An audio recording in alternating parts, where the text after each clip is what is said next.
আপনি কেন এসেছেন এখানে, কিসের জন্য এসেছেন? মসজিদের জন্য। মসজিদের জন্য। আপনি কি চাইছেন মসজিদ হোক? হ্যাঁ, মসজিদের পক্ষে। আপনি এই মসজিদ আমরা হতে দেবো না, মসজিদ হবে না, হবে না।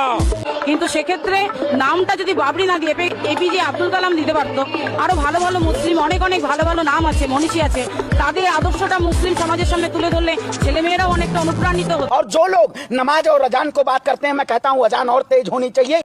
একটা বাবরি মসজিদ করে রাখা, আমরা বলছি ওটা ভেঙে 100টা রাম মন্দির তৈরি। চ্যালেঞ্জ থাকলো আমার মুর্শিদাবাদের প্রশাসনকে, 6 তারিখে রেজিনগর থেকে বহরমপুর NH-34 আমার দখলে থাকবে।